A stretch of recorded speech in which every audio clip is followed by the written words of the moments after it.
Coming up on today's BMW Motorrad Ride and Talk podcast, world travel, the path to making it happen, and a new book from Sam Manicom. Take a listen. Over the years, I've had the privilege of riding BMW motorcycles all over the world. And the one thing I've come away with is that the only thing more extraordinary than the ride are the people you meet along the way. These are their stories. My name is Sean Thomas, and this is BMW Motorrad's Ride and Talk. We're going to see how this goes. Sam is not terribly prepared for what we're going to ask him. I am completely unprepared. It's just that Sean's told me, and I wasn't going to say this, but Sean's told me he's going to put me on the spot at least 5 times. At least 5. And the plan was that I wouldn't say that, so because then Sean would forget he'd said that. Uh-oh, too late. Recently, we found ourselves in the USA at the BMW Riders Association annual motorcycle rally, where none other than Sam Manicom was the keynote speaker. I was given the unique opportunity to interview Sam about his life and experiences together with my producer, Louise Powers. This is the second time that Sam has agreed to join us on the Ride and Talk podcast, and as a special treat, we interviewed him in front of a live audience. On this episode, we talk about Sam's upbringing, the impetus for his need to travel, his new book, and heard a few stories along the way that were both inspiring and fun. So, Sam, we're going to begin. Louise has a story to tell you. Louise, if you don't mind to share that story with Sam so that he can know your perspective of him from the first time you met him, if I'm not mistaken. Yeah, from the first time I met him. So very first time I met Sam was at an Overland Expo in Arizona a whole bunch of years ago. And here I was, and I walk up to this tent where all the motorcycle people are having happy hour. I'm like, oh, dude, that's Sam Manicom. And I actually messaged Sean. I'm like, dude, Sam Manicom is here. And he's like, oh, you have to go up to him and tell him I say hi. And I'm like, I like following his adventures and stuff. And he seems like a cool guy. And I go up to Sam, and he's surrounded by like all the cool people who are in the motorcycle part of Overland Expo. And I'm like, hey, I'm Louise. And he's like, of course you are. You're Louise Powers. And he gives me this big hug. And I'm like, oh, this guy knows who I am. I'm like, that's kind of cool. And then we chatted and stuff. And I had sort of thrown the idea of saying anything about Sean out the window because, like, who actually needs that at that point? But I did say, hey, by the way, Sean Thomas says hi. And he's like, oh, I love that guy. We need to take a picture for him. And so we did. And that was a really cool moment for me to be able to meet you and put a true personality to the person, because as we all know, you can follow someone on social media and, when you meet them, they can be either exactly what you think, or they can be completely the opposite of what you thought you were going to encounter. And for me, I met a world traveler who was a really cool guy. And it was a really great magic moment. You're making me blush like mad here. It's a good job the lighting in here is bad. That is my that's my Sam Manicom origin story, and really the rest is history. I remember it very well. I do too. What Sean didn't tell you was that he texted me and he said, Louise Powers is just about to head your way to say hello from me. Make sure you pretend that you know it. Actually, I would not have put that past him.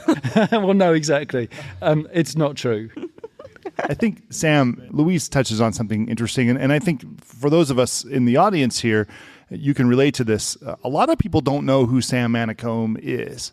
And I've heard that even at this rally when I said, are you going to be there for the interview? And I tell them who I'm interviewing. And they go, I'm sorry to say I don't know that person. And that, Sam, is one of your most endearing characteristics in its way, because you are a very humble man. And you do not present yourself as I am a person that you absolutely need to know. And I think that is one of the ways that you are separated in such a beautiful way from a lot of world travelers, is that you're not a major self-promoter. Do you see yourself like that? I think it's my Anglo-African background, the terribly British and reserved bit. I'm quite a shy person. I know that doesn't come across that way sometimes when, we're up on stage and things like that doing a presentation. But, I'm quite a shy person, and I like meeting individuals.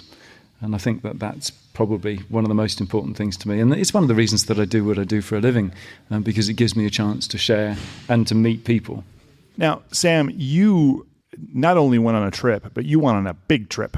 And and we're going to talk about that, where you went and what your experiences were like. But I think it's really inspiring for people that are listening right now who think that in order to go on an adventure like you did, you have to have certain characteristics and personality. You got to have finances. You've got to have a lot of things going for you. And I feel like in your own way, you have taken a path that is a little different than that, because you are a humble guy. And you are somebody that walks gingerly into the great beyond, but you've done it. Tell us a little bit about who you were before this adventure and how somebody like you came to make your way out into the great beyond. Okay. Well, potted history then.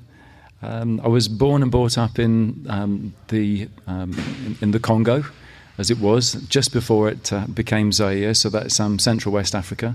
My parents were teachers and working out there.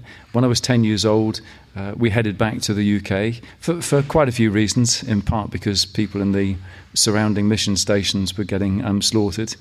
But also, I think at 10 years old, my parents were beginning to think, well, okay, what do we do with his education?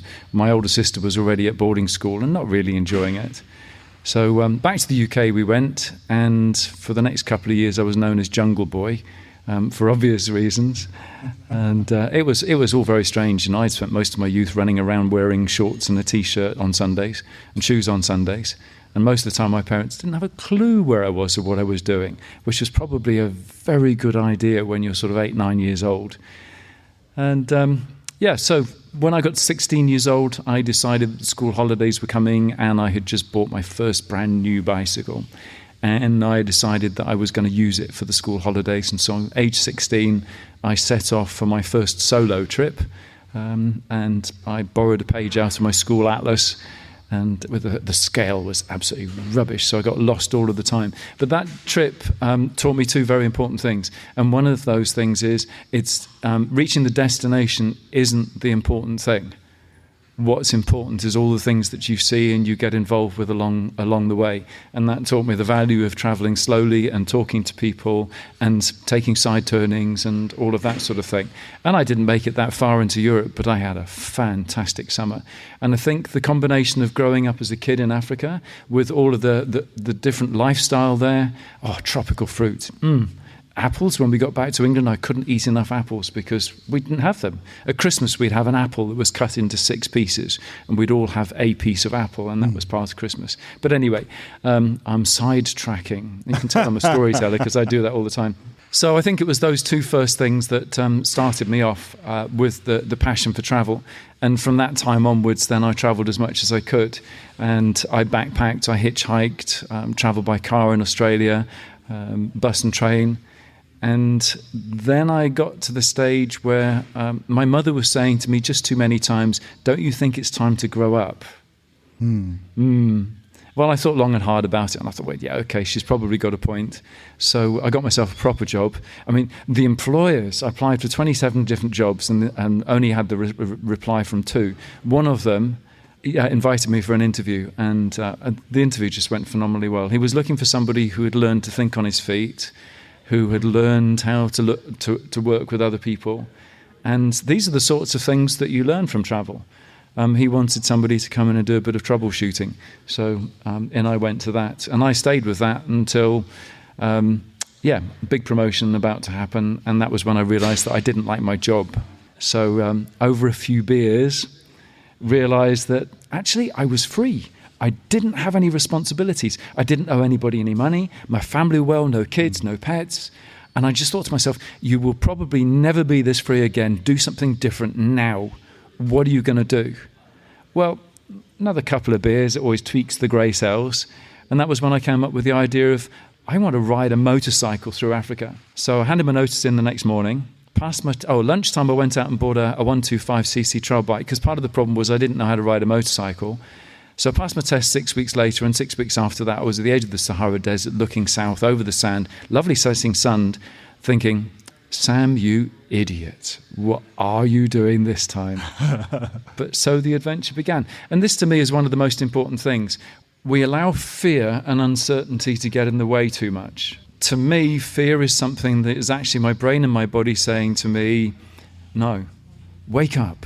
fire on all cylinders. You're about to do something unusual.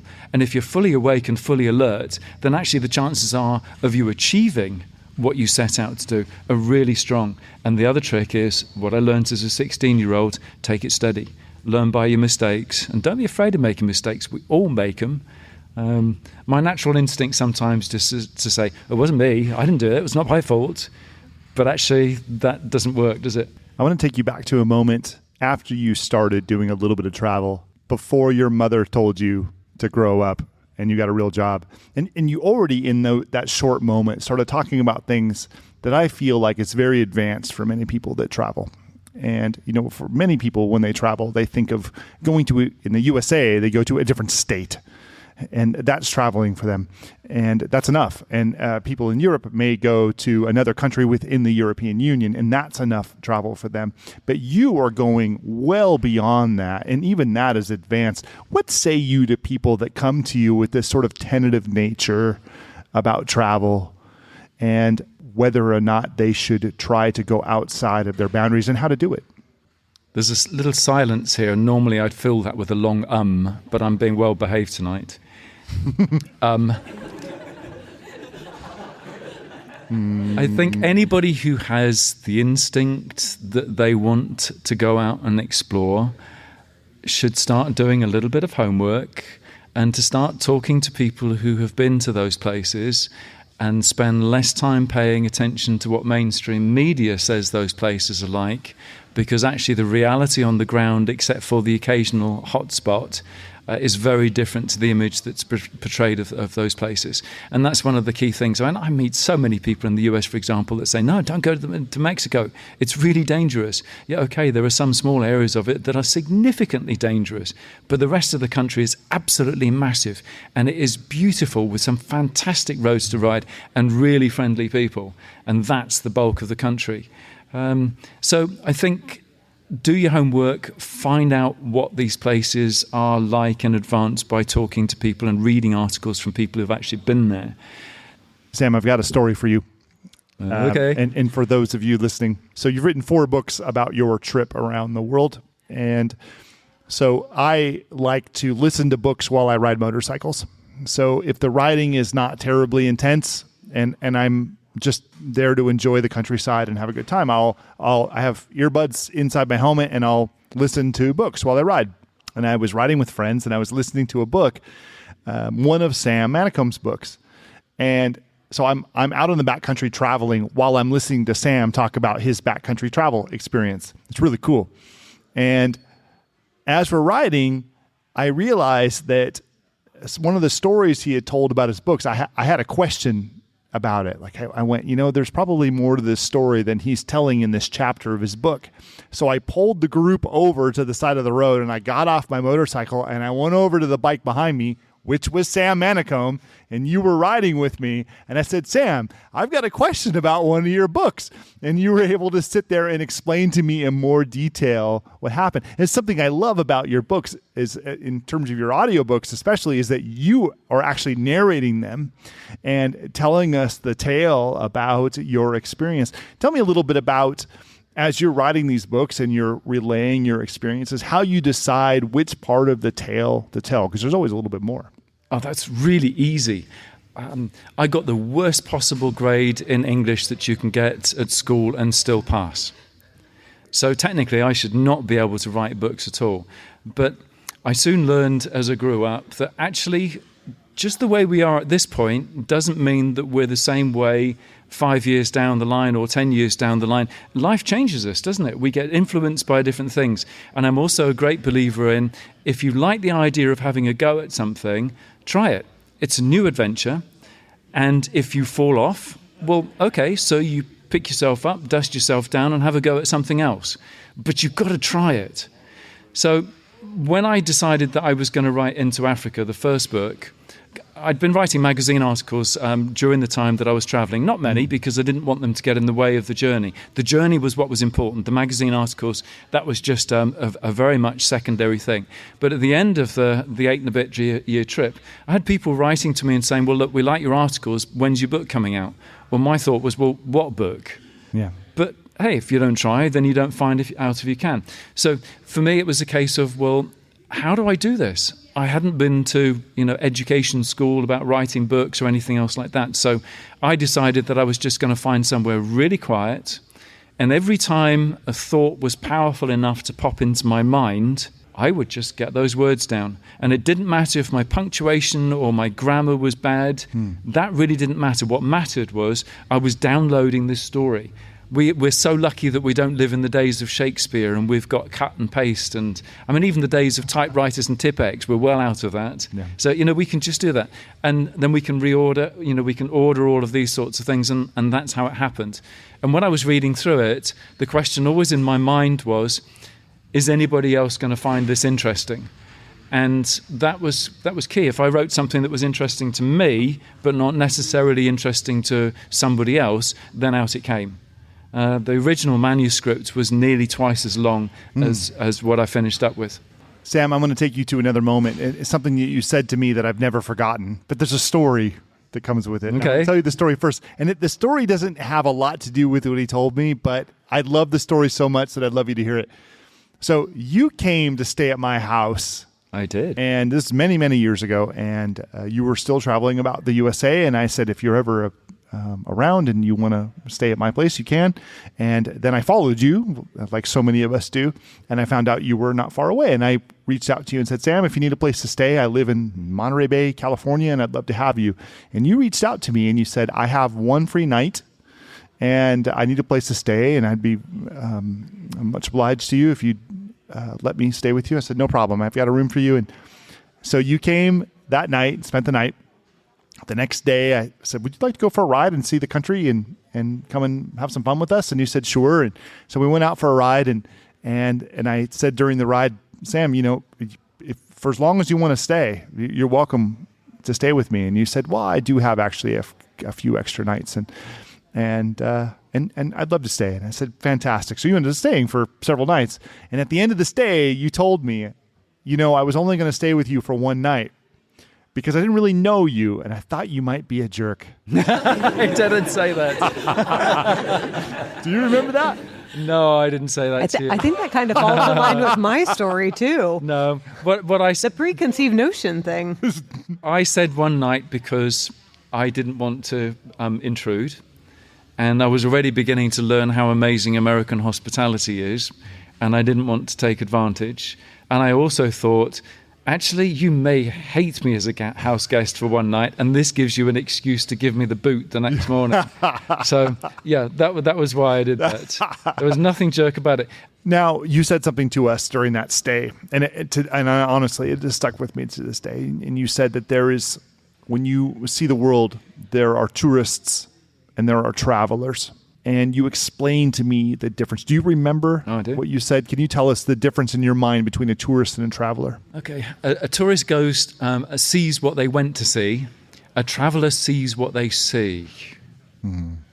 When we go on a 2-week holiday, we tend to have a set number of things that we want to link up with. Sites, people, that sort of thing.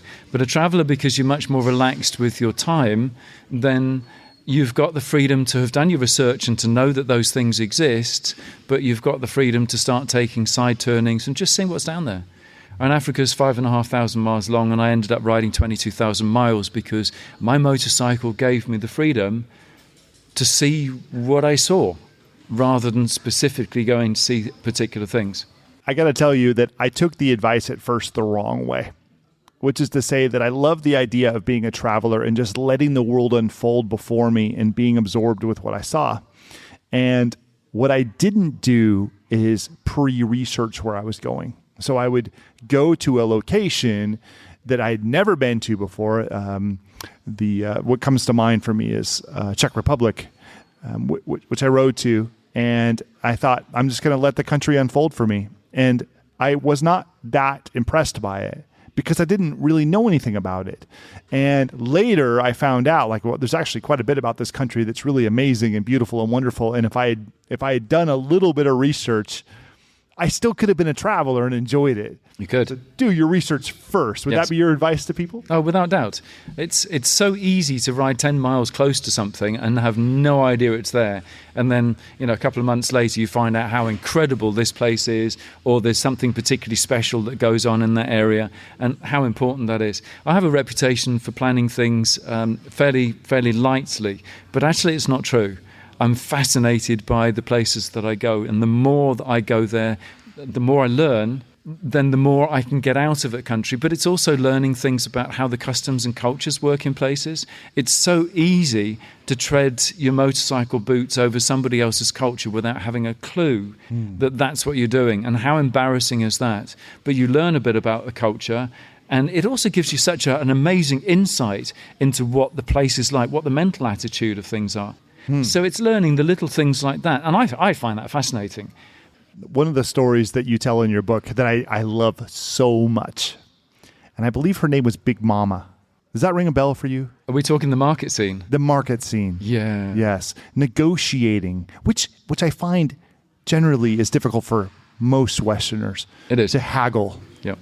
And the Big Mama story is a story of haggling, but it's also a story about culture and connecting with people. Can you tell us that story, or at least a piece of it? Okay. So the scene, and I love this story too. The scene is Nairobi in Kenya. Nairobi is the capital city of Kenya. And I was staying in a very oddball place that was run by a Polish immigrant called Mama Roche. And many older overlanders will know of a Mama Roche. At the end of the Second World War, she walked across Europe, jumped on a ship with her husband then. They went to Tanzania. They split up eventually, and she walked her way up into Kenya, and she set up an overlander's base. So if you had a motorcycle or you had a four-wheel vehicle, then you could just go and rest up, and there was a hospital just down the road and markets and this sort of thing. And this is where the story that Mr. Thomas has started the ball rolling on. So one of my favourite markets is just up the road. It's about 1.5 miles away. There are no tables in this market. All of the people selling their wares are sitting on the ground, but they've covered the ground in brightly coloured cloths. Now, we would think of them as being sarongs, but in Kenya they're called kikois. And you have all sorts of different designs. But on top of those kikois, they put their wares. And they beautifully display little pyramids of tomatoes and bunches of bananas and papayas. Now, in England, a pawpaw or papaya, they classify in the supermarket a large papaya, and it's about 5 inches long. In the market there, you're looking at nearly 2 feet long. And this is one of the most healthy fruits you can ever eat.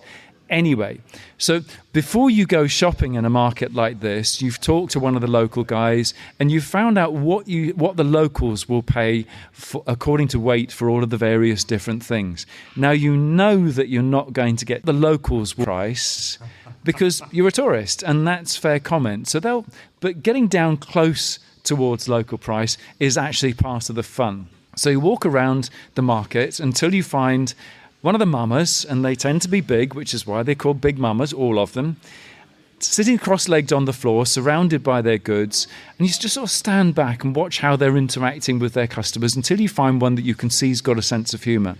You approach Mama, and you say to her, "Jambo Mama, I would like this papaya just here." "Oh, yes, this is a very fine papaya. Oh, mister, you are going to love this papaya." "So, Mama, how much would you like for this papaya?" "Oh, I think 50 shillings is a very good price for you." "Mama, 50 shillings?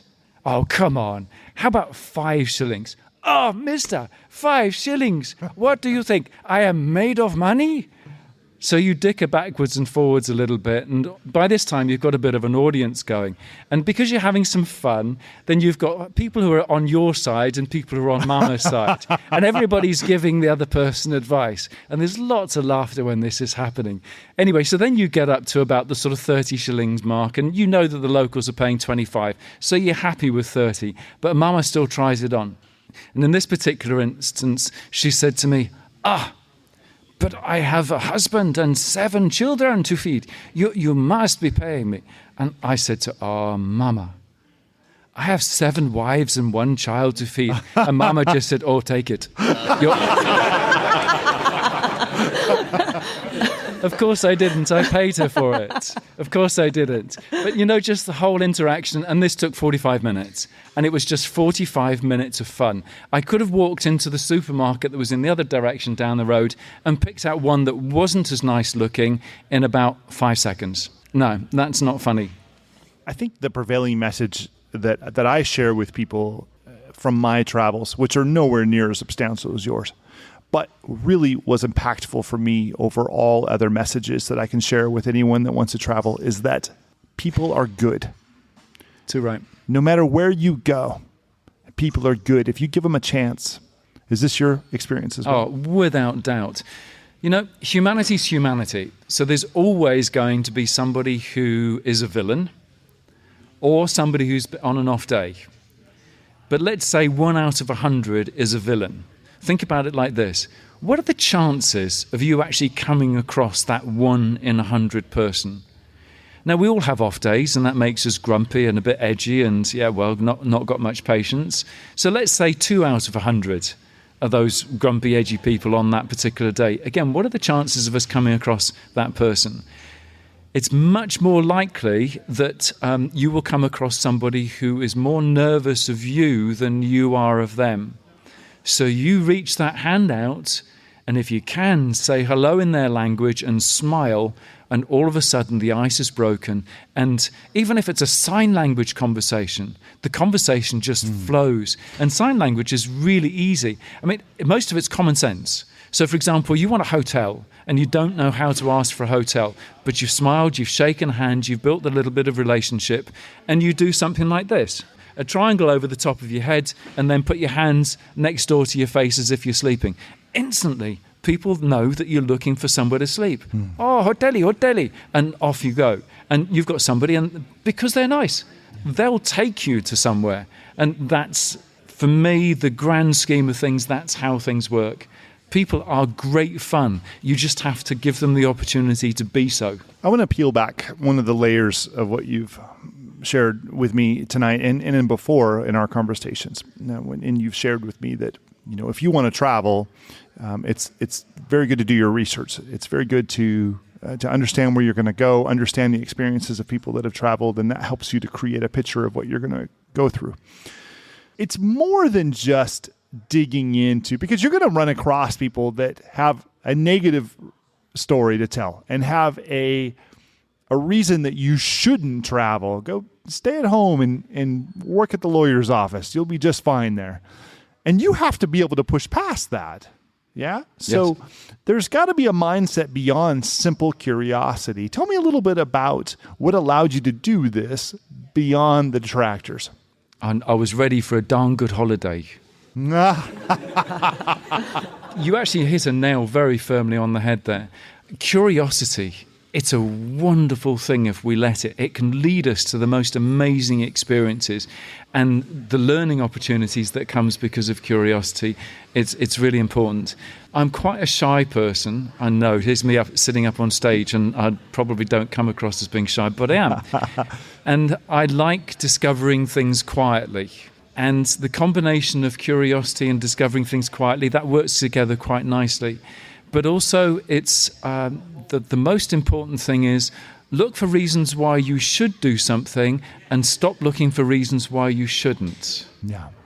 If you try, so many times you find out that you can. And there are some people who are just all singing and all dancing at a particular aspect of their lives. Well, you may not have that, but you might still be able to sing, and quite often you don't need to sing and dance to get a real buzz out of something. Yeah. So try it. If the idea pops into your mind, see if you can make it happen. Concentrate on not what the reasons that you shouldn't do it, but all of the reasons that you should. Sam, you've written 4 books on your own, starting with Into Africa. What are the other 3? The first book is Into Africa. Then the 4 books follow through the different continents of the round the world journey. So from Africa, I shipped across to Australia on a container ship, which was just a wonderful experience. I mean, this is an adventure. I never expected that I would be on a container ship, and certainly not going through a force 8 gale. That was entertaining. But Australia and New Zealand, up through Southeast Asia, India, Nepal, Pakistan, Iran, Turkey, and through Eastern Europe. And during this time, I met a girl riding a bicycle through New Zealand for 6 months, and I persuaded her that a bicycle with an engine was a much better idea. And she said to me, well, yeah, I'll come with you to South America, but on 2 conditions. I want to go to Africa first, and I want to have my own motorcycle. So the third book, Distant Suns, starts off with a year going down through Southern Africa. And just going back to the previous topic that we were talking about, Birgit had been riding a motorcycle for 600 miles as we rolled out of the port in Mombasa in Kenya. 600 miles. What a plucky lass. She learnt to ride in Africa, and what a great rider she became. All of the experiences and everything else, but the trick was take it gently. And if you do something wrong, learn by your mistake so you try not to do it again. And it just happened over and over. So within Distant Suns, we got down to Cape Town. And I'm not going to enter into the full story because I will spoil it for the readers. But we found this absolutely wonderful way to get across to South America, to Buenos Aires. And the next 2 years that the book covers takes you down to Ushuaia, the southernmost town in South America, and then across up through Argentina, across into Chile, and then worked our way for 2 years up through Western South America. And it is drop dead gorgeous. It's beautiful. And I don't know about you, but I love the shape of volcanoes. So you just follow a string of volcanoes as well as the craggy peaks. The fourth book, so that book leaves you on the border between Guatemala and Mexico. So Tortillas to Totems, the fourth book, that takes you riding through Mexico, United States and Canada. And that's just over 18 months between those 3 neighbors. And your fifth book has just come out. It's a bit of a departure from your first 4. How is that? Yes, it is. The Moment Collectors came out a couple of months back, February. And during COVID, I was seeing so much negativity towards overlanding. We'll never be able to do it again. It's not going to be possible. It's too expensive. And what happens if countries close down in front of us? And I kept on thinking, but hang on a minute. Everybody who's ever travelled for any length of time has come across problems and unanticipated things. We know what the risks are and the likely problems are with COVID, so we're already forearmed with the opportunity to come up with solutions.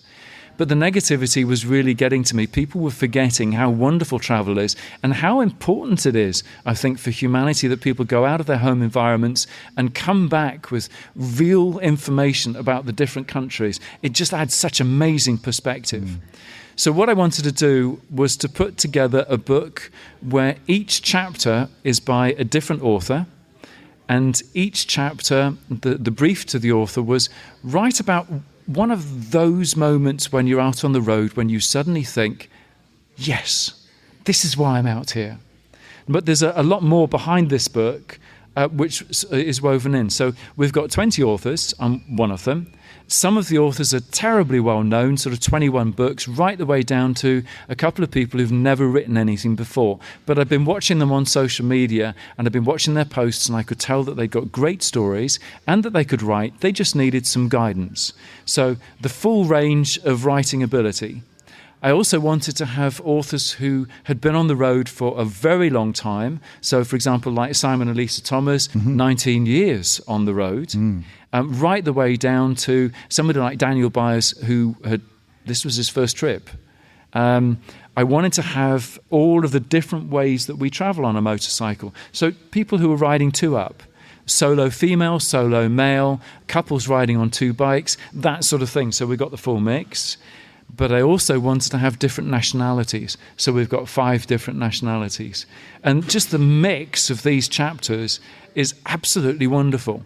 Now, the editor that I worked with to begin with on this book, he wanted to sort of homogenize all of the chapters so that the punctuation was the same, the grammar was the same, etc. But no, what was really important to me was that each of these individual authors, they were writing in their language. So if they're from Australia or they're from South Africa, you see the slang still being woven in. You see the different types of grammatical structure happening in the book. It was an absolutely exciting book to do because of all of these people, what a boast to work with 19 overlanders. It's a great fun book. If you buy a copy, I hope you really enjoy it. You'll find people in there you'll love. Sam, I'm sure everybody would like to know, how can we stay connected with you and find out more about your writings and your experiences? Thank you. On Facebook, I've got 2 pages on Facebook. One's my Sam Manicom page, and that's where I sort of tend to chat and natter about absolutely everything. And the other one is my Adventure Motorcycle Travel Books by Sam Manicom page. And on that, I'll be talking about books, I'll be talking about events, also products from different companies that I end up using, because if I come across a product that I really like, then I'll share the information and to why I like it, because to me, that's one of the wonderful things about motorcycling. It's how we share information. It's, if this works really well, then let's share the information. Instagram, that's Sam Manicom Author, and I'd love to see you there. I'm not long on Instagram, so we're just growing there. And insults as well as compliments and comments are all welcome, and you will get a reply from me. Sometimes when I'm on the road like this, it takes me a little bit longer, but I always make a point of replying to everybody, even if it's a thumbs up or a heart, but normally you'll get a comment from me. And I'm on Twitter as well, and that's Sam at Sam Manicom. And it'd be great to connect with you guys there. Sam, we've really enjoyed your time. Thank you very much. Thank you. Thank you. Cheers.